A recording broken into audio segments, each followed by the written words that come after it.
Welcome to Atlas of the Night. Close your eyes, and let me take you to one of the darkest, deepest, and most mysterious corners of the world. But this time, it is not a forest. It is not a mountain. This time, it is the ocean.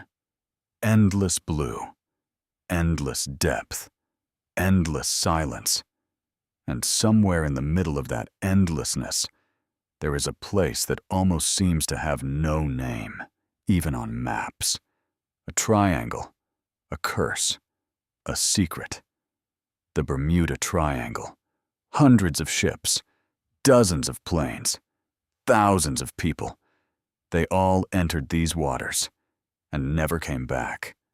No wreckage, no sound, no trace, only silence. So what is really happening there? Is it science? Is it legend? Or is it something humanity may never be able to understand? Tonight, you and I are going down into those waters. Let's begin on the coast of Florida. The sun is setting. The ocean turns into a copper-colored mirror. You are standing on the deck of a ship. The wind moves through your hair, and on the horizon, darkness slowly begins to rise. Now, draw a triangle in your mind. One point is Miami, Florida. One point is the islands of Bermuda. And one point is Puerto Rico. This triangle covers an area that ranges from about 500,000 to 1.5 million square kilometers.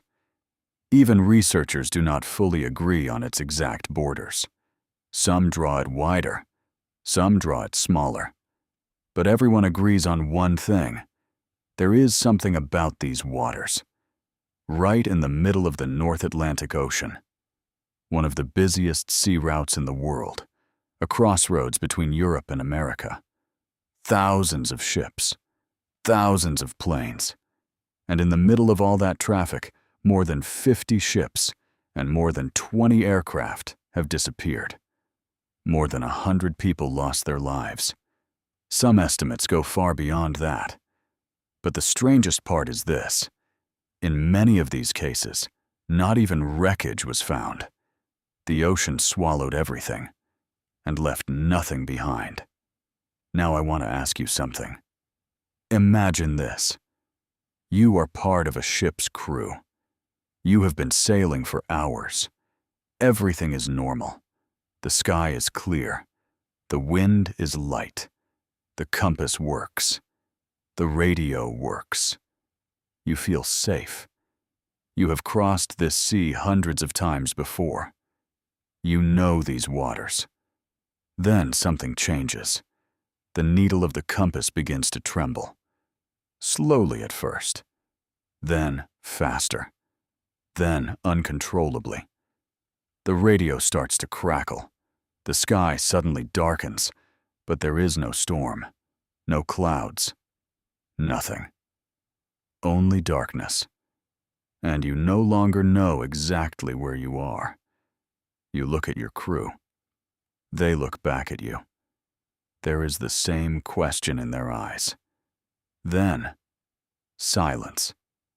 That feeling, that exact feeling, became the final feeling of dozens of crews in these waters. The name Bermuda Triangle was first used in 1964. Writer Vincent Gaddis used the term in an article published in Argosy magazine.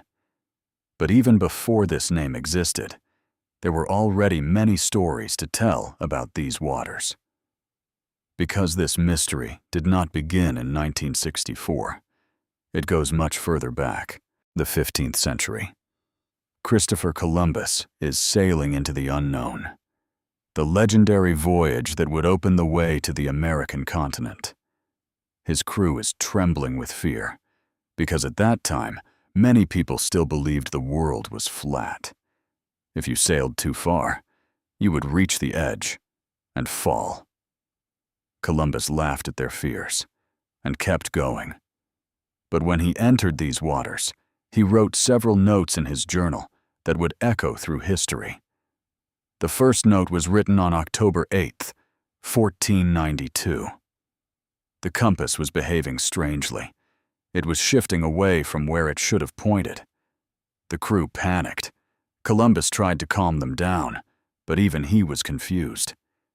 He had never seen anything like this in other oceans. Why was the compass wrong? The second note came a few days later. At night, he saw strange lights on the horizon. Flames over the sea that seemed to belong to nowhere. Not stars, not ships, just light.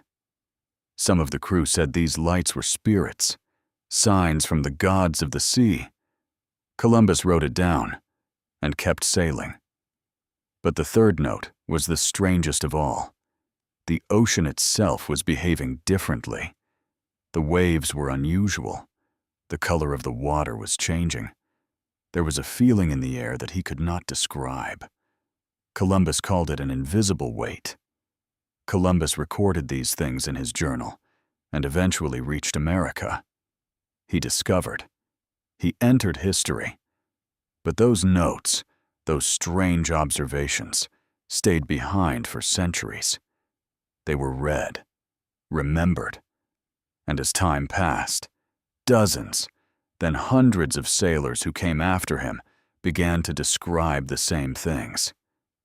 Compass deviation, strange lights, unusual water, an undefined feeling.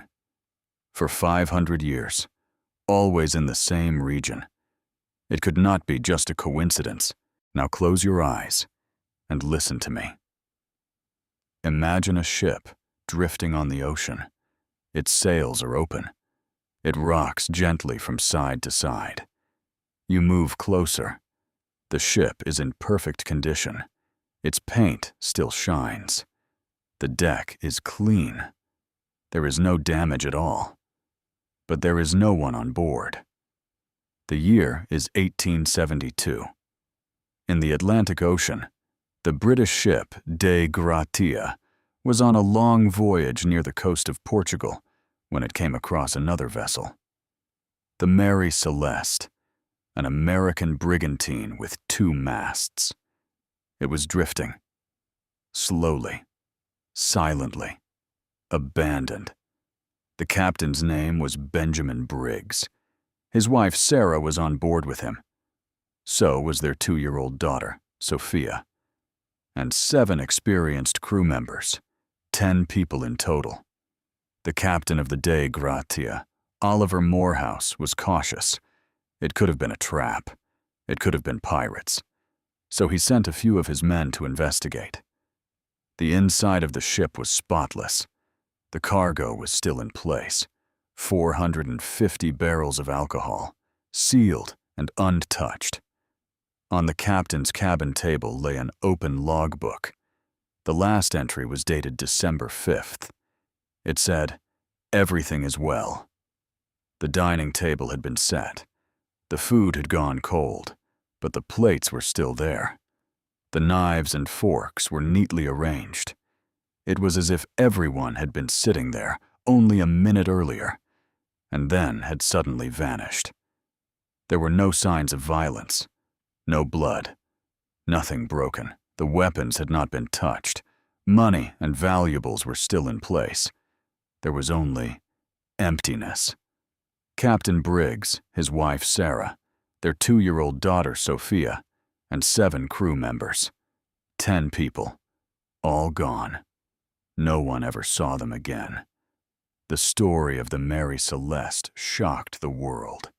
Investigations were opened. Hearings were held. Hundreds of theories were suggested. Pirates? Insurance fraud? A sudden gas explosion? A giant wave? None of them could ever be proven. And ever since that day, for more than 150 years, the Mary Celeste has remained the symbol of ghost ships. Then came 1881. The American ship Ellen Austin was sailing from London to New York. It was a long, sleepy voyage. The crew was tired, used to routine, until that moment. Near the edge of the Bermuda Triangle, they spotted another ship, an unidentified sailing vessel with no flag. It was drifting. No one could be seen on deck. Captain Baker watched the ship for 2 full days. He wanted to be sure. It could have been a trap. It could have been pirates. But no, the ship really was empty. Baker sent a group of his own crew aboard the abandoned vessel. The plan was simple. They would sail together and arrive in New York side by side. For 2 days, they traveled that way. Everything was fine. Then a great storm broke out. The storm separated the ships. The waves rose.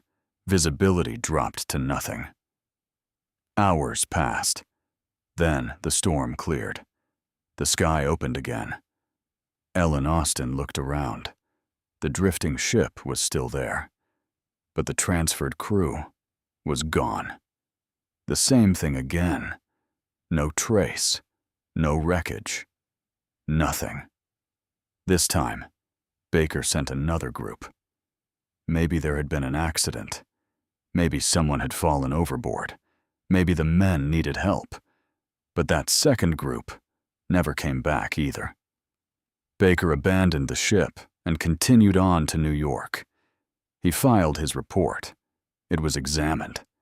And that unidentified vessel is believed by some to still be out there somewhere, in the waters of the Bermuda Triangle.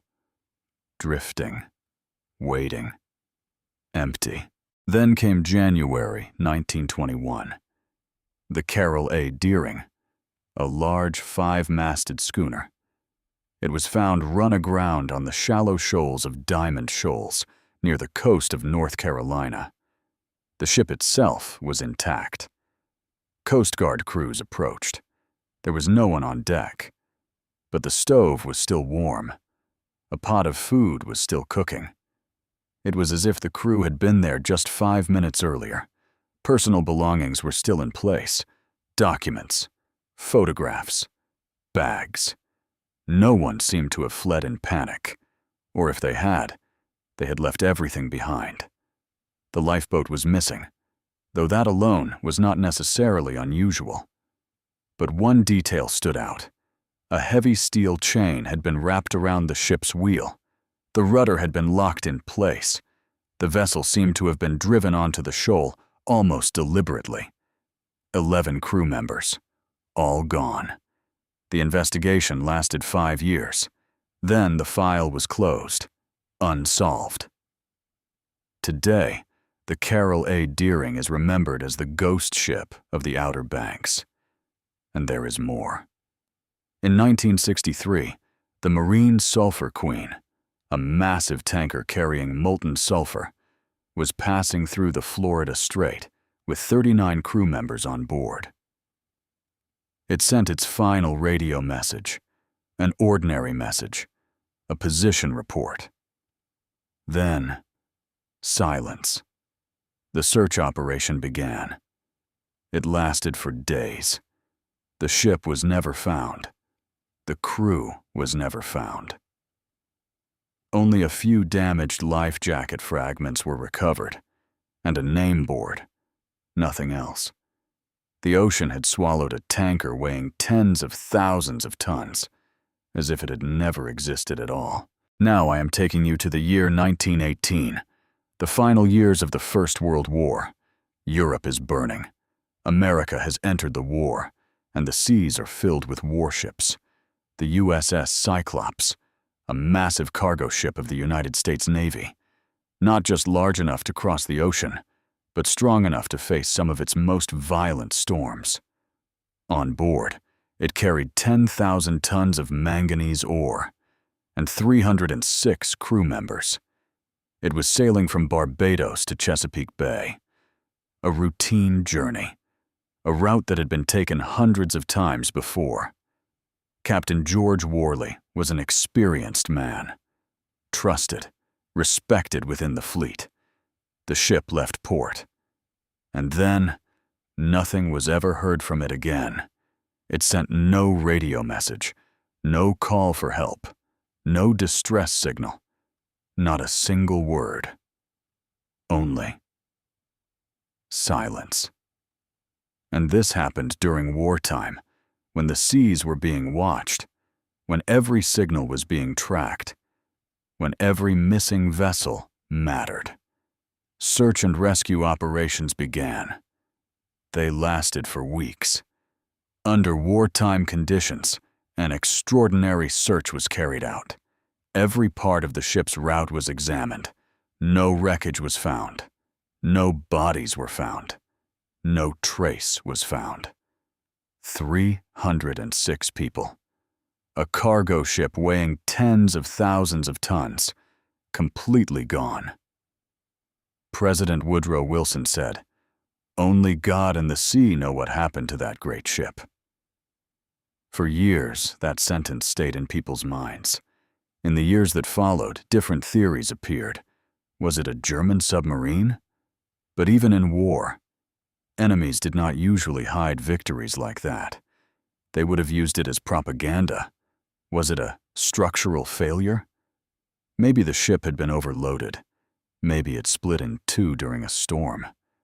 There were also strange stories about Captain Worley himself. Some suspected him because of his German background. Others said he sometimes behaved unpredictably. But none of these claims were ever proven. And the story did not end there.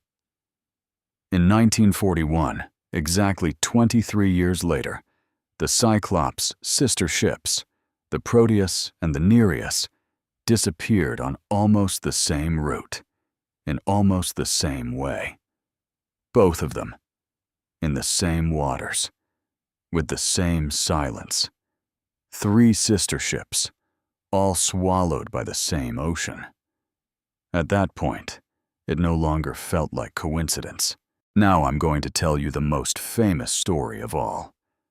December 5th, 1945. The Second World War had ended only 4 months earlier. The world was breathing again. Soldiers were returning home. Training missions were still continuing, but the war was over. Fort Lauderdale Naval Air Station, Florida, 2:10 in the afternoon. 5 TBM Avenger torpedo bombers take off from the runway. Each one is a proven and reliable aircraft, tested in war.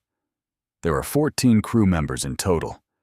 The leader is Lieutenant Charles Taylor, an experienced pilot with more than 2,500 flight hours, and a man who had served in 2 different theaters during the Second World War. Taylor had been flying in these waters for more than 6 months. He knew everything, or at least everyone believed he did. The mission seemed simple. A 3-hour training flight. First, a bombing exercise over the Bahamas. Then a large triangular route back to base. The total flight distance was around 200 kilometers. The planes took off. The sky was clear. The wind was light. Everything was normal. Then came 4 o'clock. About 2 hours had passed since takeoff. An unexpected radio message came from Taylor. His voice was tense, but not yet panicked. "Emergency. We don't know where we are. Everything is wrong. Even the ocean doesn't look familiar to me." The base went on alert. They tried to contact Taylor, but the signals were weak, broken, sometimes clear, sometimes disappearing completely. From the later radio conversations, one thing became clear. Taylor believed they were over the Florida Keys. That is why he decided to fly north. But his direction was wrong. In reality, they were much farther northeast, and by flying north, they were moving deeper into the open ocean. Worse still, Taylor's compass was no longer working. He understood that. But the compasses of the other 4 aircraft were also failing. At the same time, 5 different planes, 5 different compasses, all of them at once. The base tried to guide them by radio, but atmospheric interference was making communication almost impossible. Sometimes they could hear Taylor's voice. Sometimes it vanished. By 6 o'clock, the sun was beginning to set. Another message came from Taylor.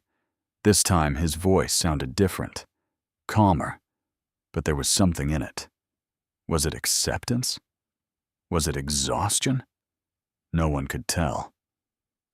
All planes, close up tight. We'll have to ditch unless landfall. When the first plane drops below 10 gallons, we all go down together. And then, around 6:20, the final and most disturbing message came through. It was confused and full of static. He was saying something to his crew, but it could not be fully understood. And then there was no sound at all. 5 planes, 14 men, gone. But that was not the end of it. A rescue aircraft was sent out immediately to search for them. A PBM Mariner, a large seaplane used for ocean search missions, known as the flying boat. 13 more people were on board. They took off toward the last known position of Flight 19, and they never returned. No wreckage was ever found. No bodies were ever found. That night, the crew of a cargo ship reported seeing a flash over the ocean. Maybe it was the Mariner. Maybe something happened out there. But nothing was ever confirmed. 6 aircraft, 27 people, all lost in the same waters. And not a single wreckage field was ever recovered. The sea swallowed all of it and remained silent. The investigation into Flight 19 lasted for years. The Navy studied the case again and again. In the end, the official conclusion was this: causes unknown. Causes unknown. A pilot with 2,500 hours of experience, 14 men who had survived a world war, and the final answer was causes unknown.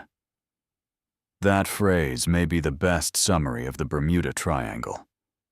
The story of Flight 19 was so disturbing that 32 years later, in 1977, it was even used in the film Close Encounters of the Third Kind. In that story, Flight 19 had been abducted by aliens and was later found in the Mexican desert years afterward. Of course, that was fiction. But the real disappearances were already frightening enough to make the fiction feel possible. December 4th, 1970. It was not morning. It was afternoon. Pilot Bruce Gernon was flying a small Beechcraft Bonanza from Andros Island to Palm Beach, Florida. His father and a business associate were also on board. It was supposed to be a short trip, less than 2 hours. But that day, something was different. As they passed over the Bahamas, a strange mass of clouds appeared on the horizon. It was small at the bottom, but swelling upward at the top. It looked like a storm cloud, but it was not quite a storm cloud. The color was wrong. The shape was wrong. Gernon tried to fly around it, but the cloud kept growing. It seemed to move with him. Wherever he turned, the cloud seemed to turn as well. Finally, he had no choice. He flew into it. Inside the cloud, it looked like a tunnel, a spiral corridor, glowing white, charged with electricity, turning around him as he flew. Gernon had never seen anything like it in his life. It was as if the thing he was flying through was not a cloud at all, but something alive. And as he moved through that tunnel, all the electronic instruments suddenly went wild. The compass began to spin. The flight instruments froze. The altimeter was giving the wrong readings. The radio gave nothing but static. Gernon did not panic. Even though his hands were trembling, he kept going. And then, he reached the end of the tunnel. On the other side, there was the coast of Florida. Gernon was stunned. Because this should have been impossible. He contacted Palm Beach Tower. His position was confirmed. They really were near the Florida coast. But then he looked at the stopwatch. Only 28 minutes had passed. A journey that should have taken almost 2 hours had ended in 28 minutes, and the fuel gauge confirmed it too. Almost no fuel had been used. 160 kilometers. 28 minutes. Gernon called it electronic fog, and for the rest of his life, he researched and told the story of that experience. Scientists mostly reacted with skepticism, but Gernon's account remained consistent in every detail for 30 years. It did not change. It was not exaggerated. He had lost time. Or maybe he had gained it. No one really knows what that means.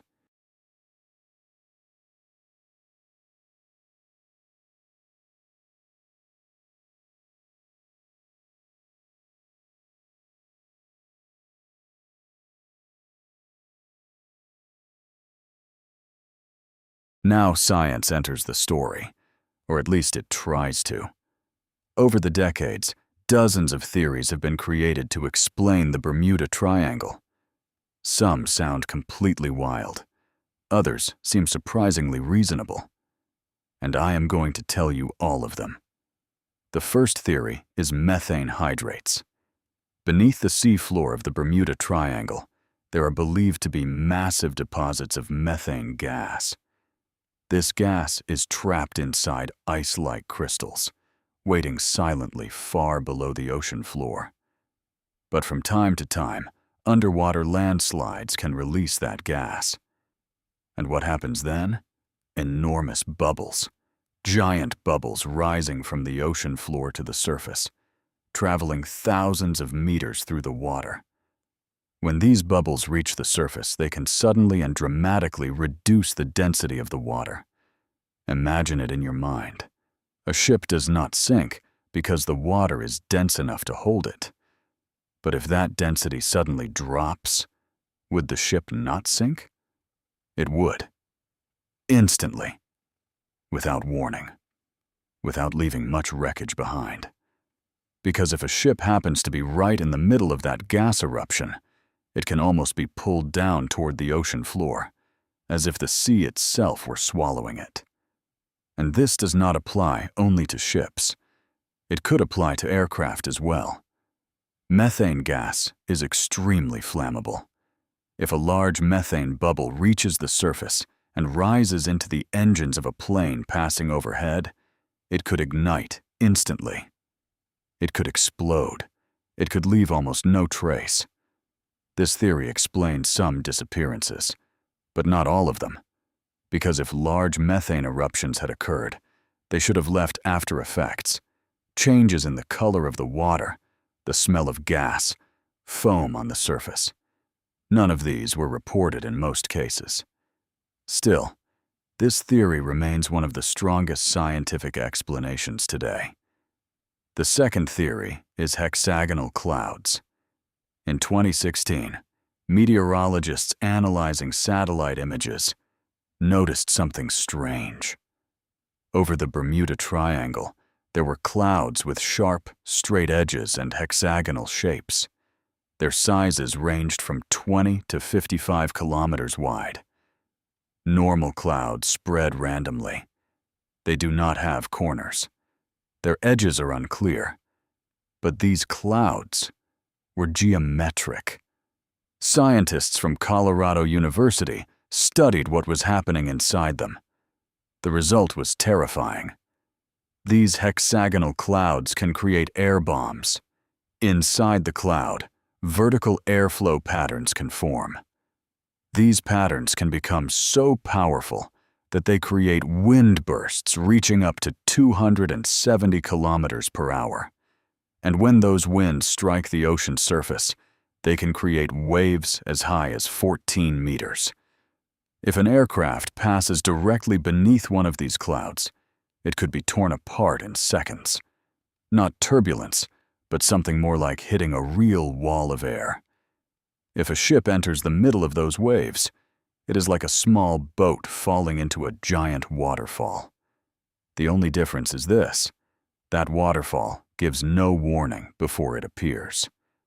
And the most unsettling part is this: Meteorologist Dr. Steve Miller says these kinds of clouds can appear in other oceans too, but they seem to form unusually often in the Bermuda Triangle. Why only here? No one knows. The third theory is compasses and the agonic line. The Bermuda Triangle lies on, or very close to, a special line called the agonic line. This is an area where magnetic north and true north align. In other words, if you are on this line, your compass points directly toward true north, with no deviation. That sounds good, but it is not, because this line moves over time, and in this region, there are magnetic anomalies.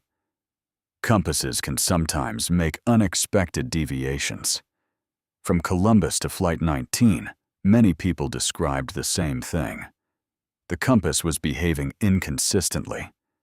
Before modern GPS, one thing was enough to become lost at sea: a compass pointing in the wrong direction. And in these waters, there are enough reasons for a compass to be wrong. The fourth theory is the Gulf Stream. This massive ocean current flows from the Florida Strait toward the North Atlantic.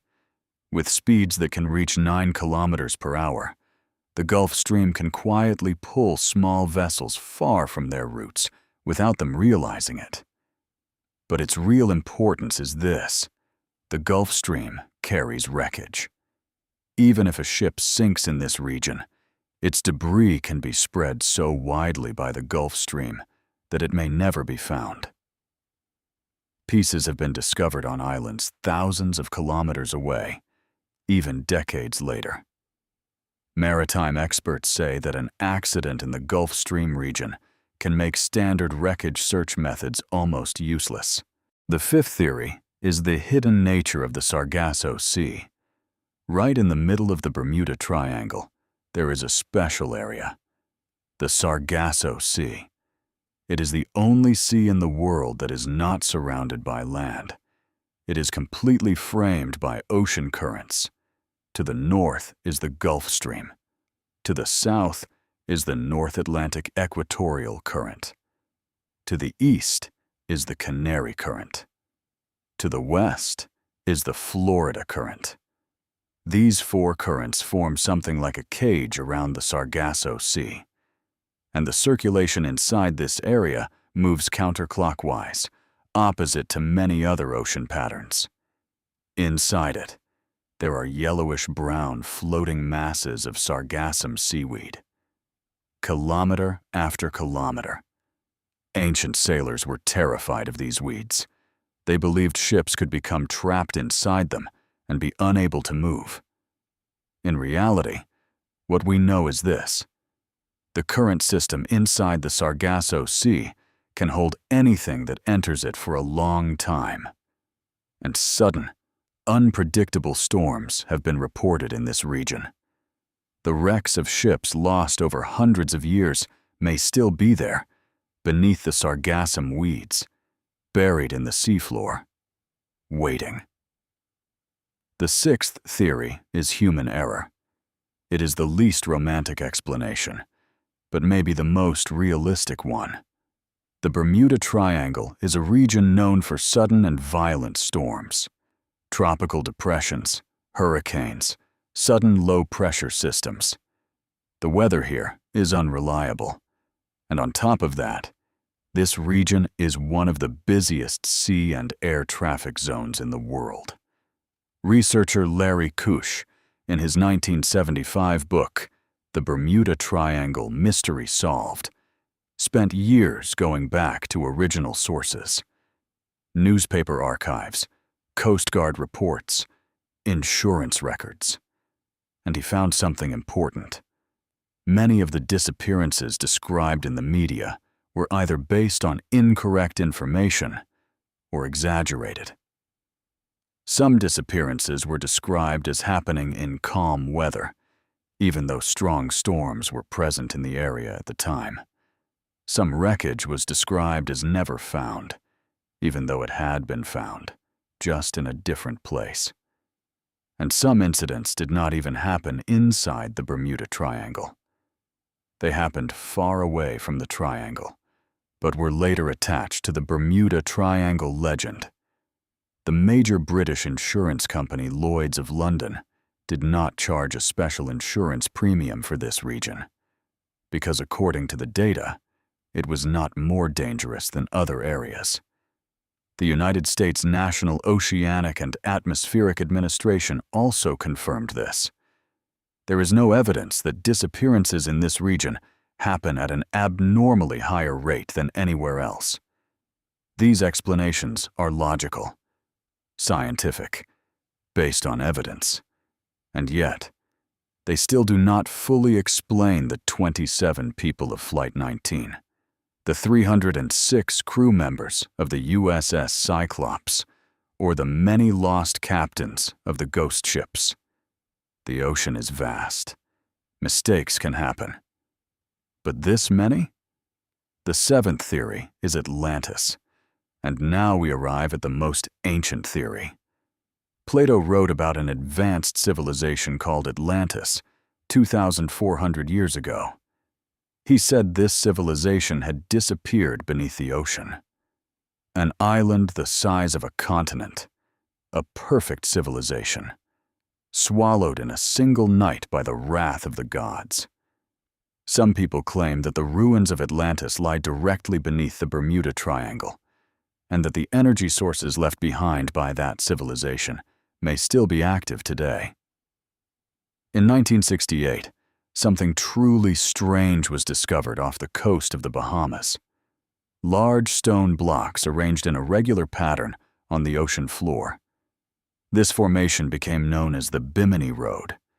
Some interpreted it as the remains of Atlantis.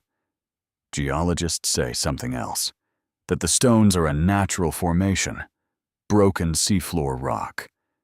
But no one is 100% certain, and that uncertainty keeps the Atlantis theory alive. The eighth theory is visitors from beyond Earth, and this is the final theory, the most extreme one. Some researchers suggest that in the Bermuda Triangle, a force beyond human technology is at work, and that its origin is not from this world. UFO reports in this region are said to be unusually frequent. Lights described by pilots and ship captains, objects rising from beneath the water, electrical systems suddenly collapsing. Some people believe that ships and planes are being taken. Why? Maybe scientific curiosity. Maybe something else. Is it crazy? Maybe.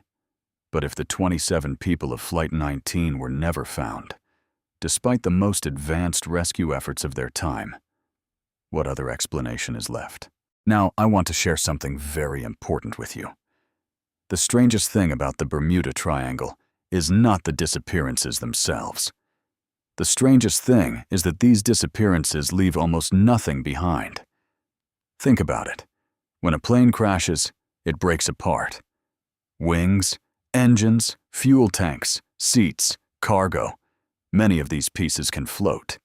They spread across the ocean. They wash up on shore. They are found. But they were not found. When a ship sinks, wreckage remains. Cargo floats. Paint spreads through the water. Life jackets drift away. Packages, wooden pieces, plastic containers. These things can stay in the ocean for years, but they did not remain. And this silence disables the strongest weapon science has: evidence. You cannot prove something without evidence, but you cannot fully disprove it without evidence either.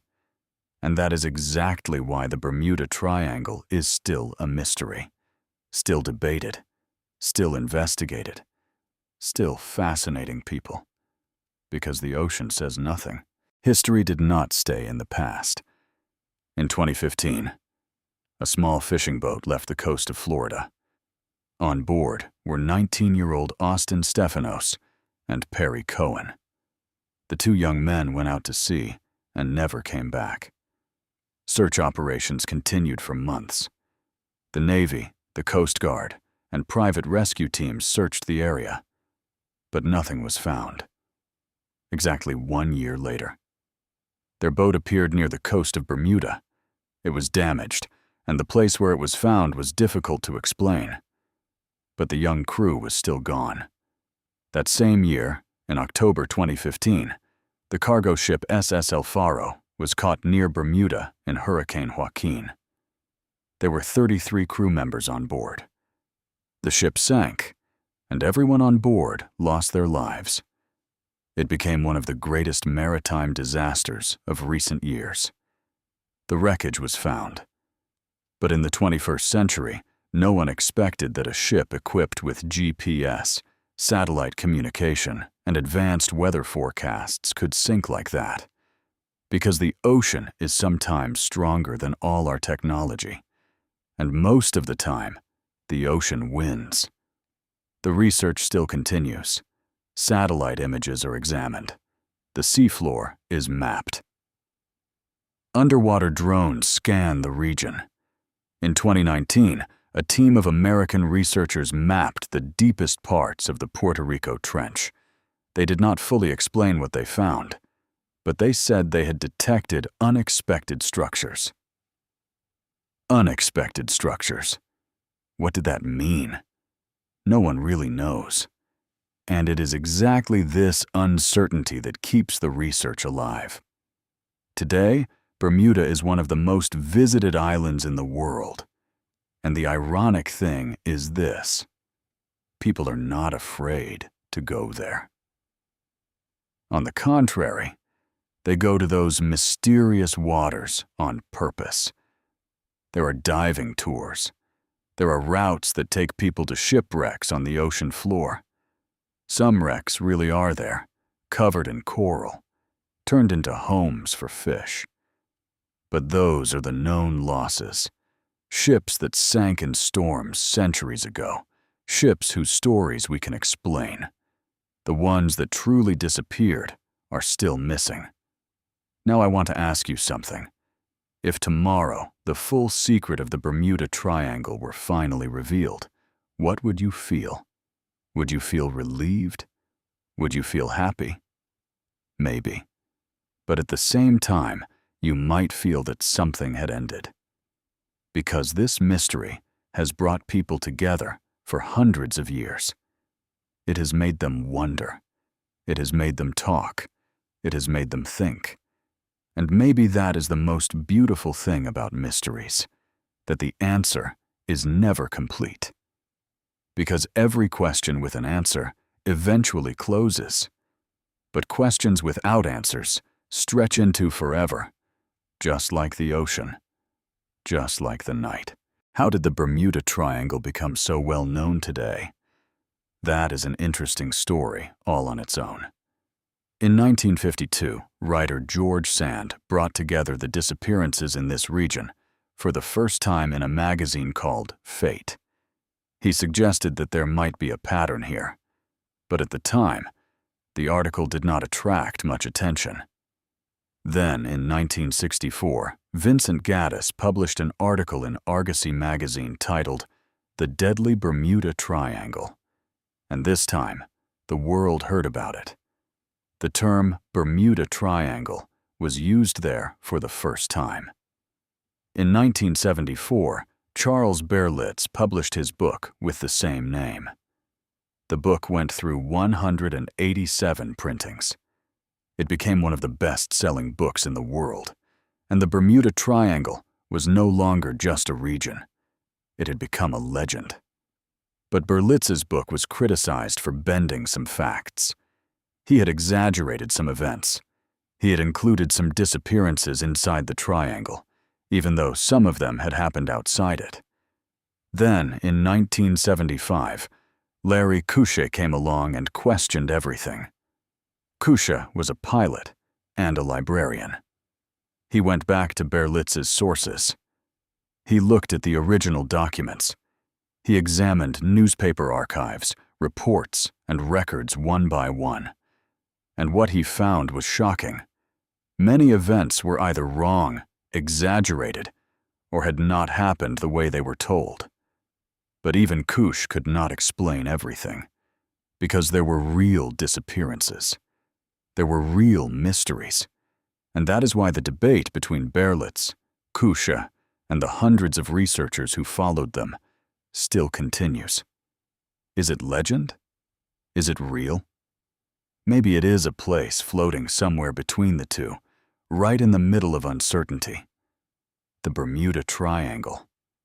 This mystery left a deep mark not only on ocean history, but also on humanity's cultural memory.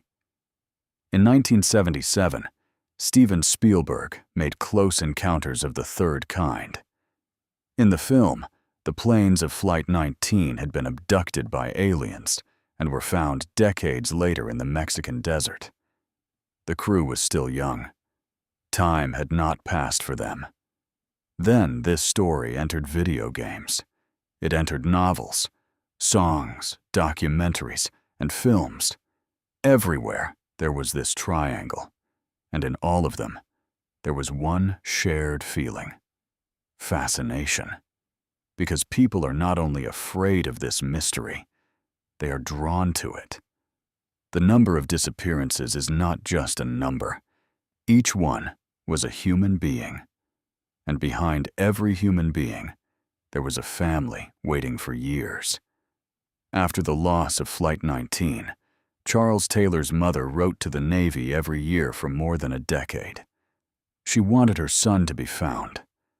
Every letter received a reply, but inside every reply were the same words: causes unknown. Some of the families of the 306 crew members of the U.S.S. Cyclops also demanded official explanations, even 20 or 30 years after the disappearance. Because when there is no body and no wreckage, even making a legal declaration of death becomes difficult. Insurance problems, inheritance problems, endless legal uncertainty. Because when you cannot find the body, you cannot complete the mourning. On the U.S.S. Cyclops, there was a young sailor. He was 18 years old. It was his first voyage. He was traveling from Barbados to Baltimore. Before leaving, he wrote a letter to his mother.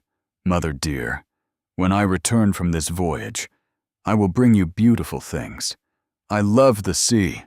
The wind smells different here. I will see you soon." That letter still remains in an archive, a letter kept by a mother who never saw her son again. One of the youngest crew members of Flight 19 was 22 years old. He had just returned from the war. He had survived. He had joined the training mission because everything was normal now. The war was over. The danger had passed. And on that final flight, somewhere above the ocean as the sun was setting, maybe he was looking at someone's photograph. Maybe he was making plans to go home. We cannot know.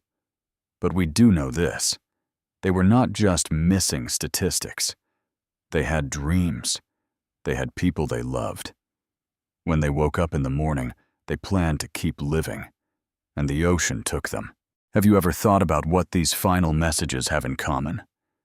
The U.S.S. Cyclops, March 1918. Its last known message was, "The weather is fair. Everything is well." After that message, no voice was ever heard again. Flight 19, December 1945. One of Charles Taylor's last clear messages was, "We don't know where we are. Everything is wrong. Even the ocean doesn't look familiar to me." And the final sentence that could barely be heard through the signals was, "All planes, listen. Prepare for a water landing." Star Tiger, January 1948. Its last message was, "Everything is fine. We are preparing to land in Bermuda." Then silence. In all of them, everything seemed normal until the very last moment. There was no panic, no major emergency call, only routine messages. And then, nothingness. So why does everything disappear without warning? Why is there no final scream? No final call for help? It is as if something happened so suddenly that there is not even enough time to speak.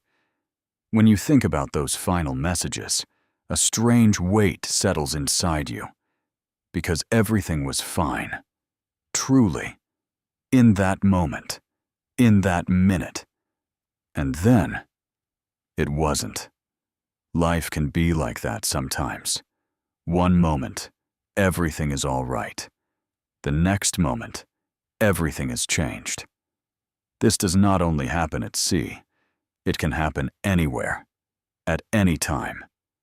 In Japan, almost on the opposite side of the world, there is another region that resembles it. In the Pacific Ocean, between Tokyo, Miyake Island, and Guam. It is known as the Dragon Triangle. The Japanese call it Ma no Umi, the Devil's Sea.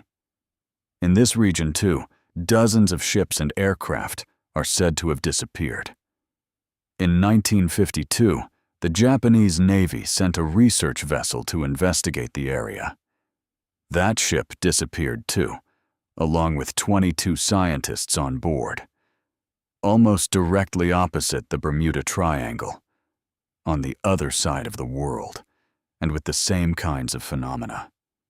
Compass deviations, sudden weather changes, unexplained disappearances. Is this only a coincidence? Or do these 2 points on Earth share a common secret? Some researchers suggest that these 2 places may be special regions within the Earth's magnetic field.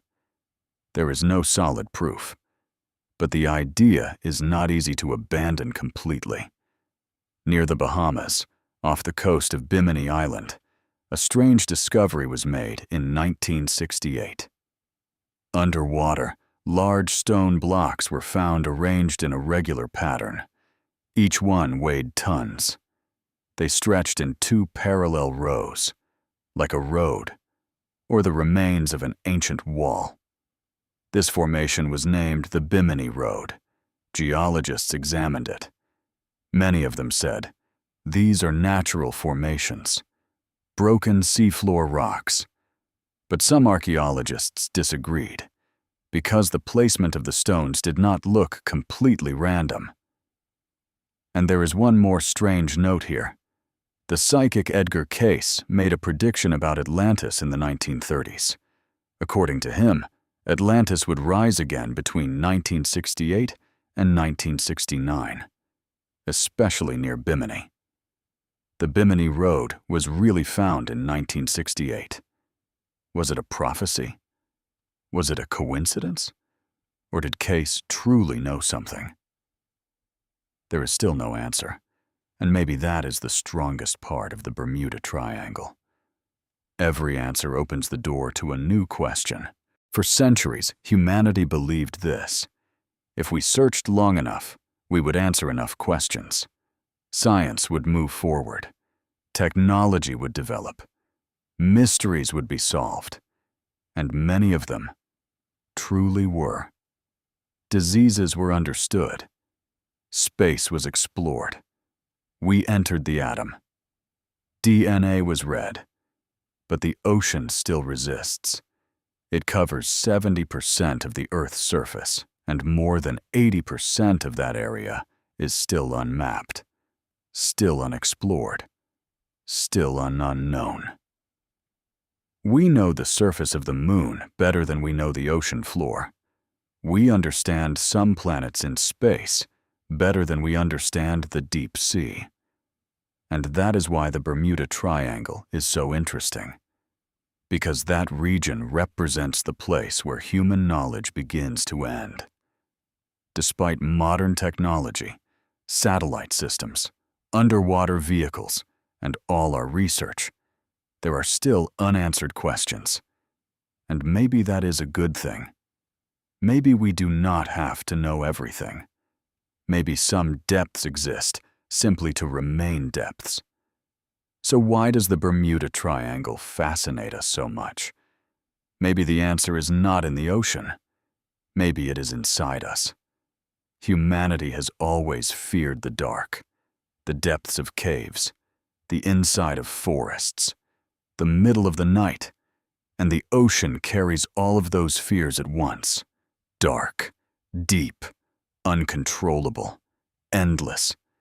Imagine a child sitting on the shore. The waves touch their feet. Their eyes follow the horizon. What is out there? The end of the world? Another continent? Or nothingness? That feeling, that mixture of wonder and quiet fear. The Bermuda Triangle gives us that same feeling, even after we grow up. Because there really is something there. Things that cannot be explained. And it reminds us of that innocent fear from childhood. There is something in the dark. We do not know what it is. And that feeling, in a strange way, makes us feel alive. Now return once more to the deck of that ship. Night, ocean, stars. You place your hands on the railing. Cold metal, the smell of salt, and that endless blue has turned into a black fabric stretching out before you. Your mind begins to wander. What were the pilots of Flight 19 thinking in their final moments? Their families? Their homes?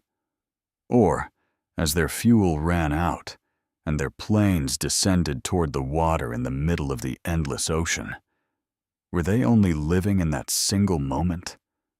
The 306 crew members of the U.S.S. Cyclops. Every one of them had a mother, a lover, a child, a dream. And now they are all there, 8,000 meters deep. The ocean held them and never let them go. Was it a curse? An accident? A mystery? Maybe the answer is this. Some things are bigger than the human mind can understand. And this endless ocean, this key deep darkness, this silence, may be trying to teach humanity its greatest lesson. A lesson in smallness. We are small. The ocean is vast. The sky is endless. And the universe is not waiting for us to understand it. Now imagine that there is an ocean outside, not far away, right there, behind the window or beyond the door. And at midnight, when everything becomes quiet, you hear it. The sound of waves touching the shore. Rhythmic, patient, unstoppable. The ocean never gets tired. For billions of years, it has struck the shore with the same rhythm, pulled back with the same patience, returned with the same strength. And that rhythm is humanity's oldest sleeping medicine. Mothers use that rhythm when they rock their children. Cradles move with that rhythm. The heart beats with that rhythm. We are children of the ocean. Evolution brought us from it, and our bodies still remember it. That is why the sound of the sea makes people sleepy. That is why the sound of waves feels calming. And that is why tonight, even as you travel through the depths of the Bermuda Triangle, you are safe. The ocean does not want to hurt you. It simply exists. In Atlas of the Night, every night there is a door that opens into another world. Tonight we traveled together through the dark waters of the Bermuda Triangle. We followed the traces of vanished aircraft, silent ships, and unanswered questions. If this journey stayed with you, subscribe to the channel, because every night here, we begin a new journey into the darkest corners of history, the depths of legends, and the very center of mystery. And now, we slowly leave this night behind. The ocean is still there, dark, deep, and silent. The waves touch the shore like an ancient song coming from far away. Each wave brings a question, and then quietly carries it back. Where is the U.S.S. Cyclops? Unknown. What happened to Flight 19? Known. What is the ocean hiding? Unknown. But tonight, you do not have to find the answers to any of these questions. Let them all disappear into the waves. Now just listen to that sound. The slow waves moving across the dark water in the distance. First they come. Then they pull back. They come. They pull back. Just like your breath. Just like your heart. The rhythm of the night is slowing down. Your thoughts are becoming lighter. Your eyelids are growing heavy. And you are not in the middle of Bermuda's endless waters anymore. You are on a safe shore. The ocean stretches out before you. It does not touch you. It only tells you a story. A very old, very deep, very silent story. Everything is slowing down now. The darkness is not frightening. The depth is not threatening. Even the unknown feels a little softer tonight, because some secrets are not meant to be solved. Some secrets are only meant to be rested beside. And now, you can rest too. You can leave behind every question, every sound, every thought. The waves are taking them from you, one by one, quietly, gently. That endless blue is now blending into darkness, and that darkness is slowly turning into sleep. The waves continue. The night continues. The ocean continues to keep its secrets. And you, inside this deep silence, are slowly, calmly, and safely drifting toward sleep. Good night. Subscribe to Atlas of the Night. Wake up in another world every night.